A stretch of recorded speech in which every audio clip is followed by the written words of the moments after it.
Un mélange de défi et de furieuse détermination monte en moi. Je ne m'étais jamais sentie de la sorte. Lorsque l'obstétricienne fut prête, je rassemblai tout ce que j'avais de force en moi pour amorcer la première contraction.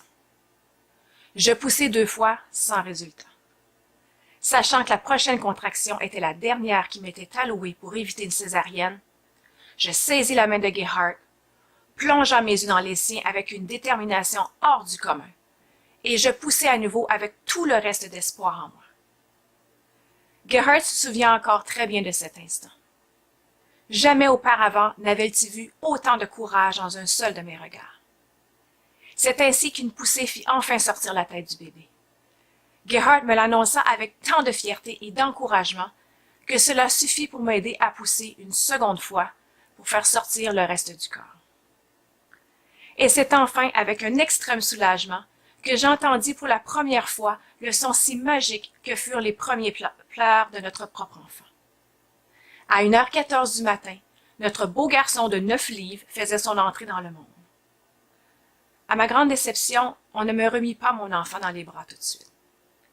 Mon vagin s'était tellement déchiré à la sortie du bébé que l'obstétricienne voulait s'en occuper tout de suite. C'est Holly qui prit mon bébé pour faire le test d'Apgar et le peser. Tout le temps de cette manœuvre, je parlais à mon garçon qui pleurait pour le rassurer. « Maman est là, ça va aller.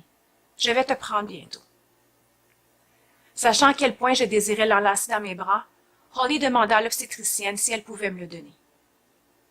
Elle accepta avec un peu de réticence, mais finit par admettre que ce serait une bonne distraction pour moi pendant qu'elle serait occupée à me faire des points de suture.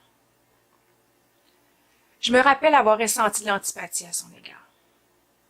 N'était-ce pas la meilleure chose à faire que de laisser une toute nouvelle mère tenir dans ses bras son bébé qui vient juste de naître? Je voyais dans le regard de Holly qu'elle me comprenait. J'enlaçais enfin mon enfant que j'avais tant désiré. Quelle sensation indescriptible! Je tenais finalement dans mes bras le fruit de tant de labeur. J'étais aux anges. En sentant mon contact, il s'arrêta de pleurer. Je commençai à lui parler d'une voix toute douce, puis je regardai Gerhard et nous nous sommes tout de suite mis d'accord sur le prénom que nous lui donnerions. Elliot. Une fois que mes points de suture furent terminés et que l'examen et les mesures d'Elliot furent complétés, je téléphonai à mes parents pour leur annoncer la naissance. Ma mère était soulagée après avoir attendu ce téléphone pendant plusieurs heures. Après cet appel, je tentai tout de suite ma chance à l'allaitement. Dès que je présentai mon mamelon à Elliot, il le prit dans sa bouche et commença à téter comme si c'était la chose la plus naturelle du monde à faire. Holly fut même surprise de constater avec quelle aisance ce premier boire se passait. Gerhard profita de l'occasion pour filmer ce tendre moment. Peu de temps après, je demandai à Holly de nous montrer le placenta pendant qu'elle en faisait l'inspection. Elle prit le temps de nous expliquer les différentes parties. Elle fut étonnée de constater la grosseur de celui-ci. On aurait dit un placenta d'un bébé de 12 à 13 livres. J'étais fascinée de contempler cette merveille du corps d'une femme enceinte. Puis elle nous dit que la mesure de la circonférence de la tête d'Elliot était de 39 cm, ce qui était 4 cm au-dessus de la moyenne. Elle avait dû mesurer à 2 reprises pour s'assurer qu'elle ne faisait pas d'erreur. Pas étonnant qu'il ait eu de la difficulté à sortir. En fait, le derrière de sa tête était bombé, plutôt que le dessus, nous faisant constater qu'il s'était présenté par le derrière de sa tête plutôt que par le dessus. Étant une femme petite et menue, ce fut un exploit que j'ai réussi à le faire sortir par voie naturelle. Cela expliquait aussi la déchirure de mon vagin au 3e degré. Elle me rassura que la forme de sa tête allait se replacer naturellement. Puis vint le temps de sortir de la chambre d'accouchement et de me diriger vers une autre chambre. Holly et Marzie avaient apporté une chaise roulante près de mon lit pour que je puisse me déplacer sans avoir à marcher. Lentement, je m'assis sur le bord du lit, et quand je fus prête, Holly et Marzie m'aidèrent à m'asseoir dans la chaise roulante. C'est alors que je commençai à me sentir étourdie, et je leur dis tout de suite que je ne me sentais pas bien. Je perdis connaissance.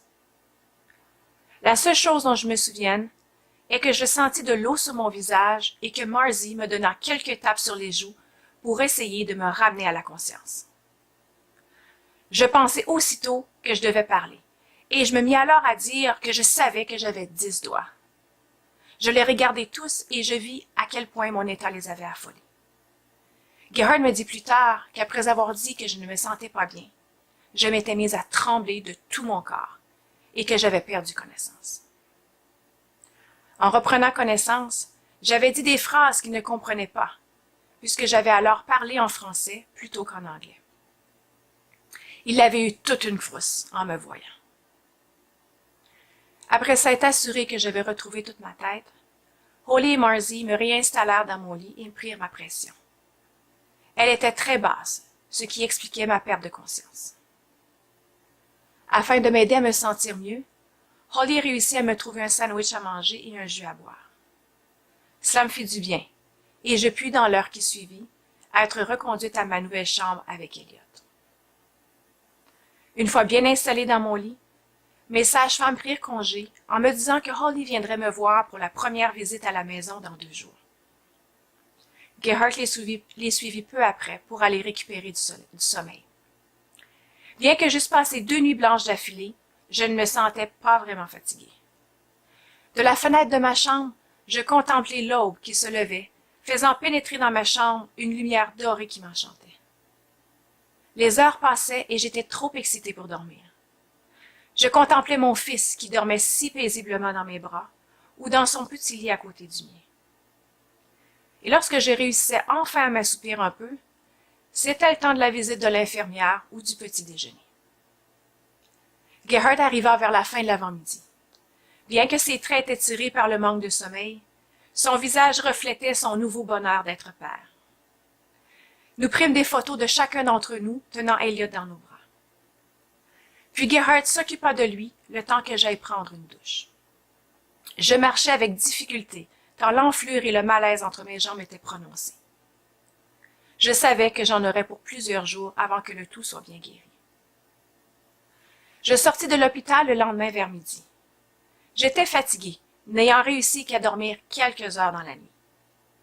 Les visites des infirmières, le bruit environnant et les boires d'Elliot ne m'ayant pas aidé à récupérer un peu.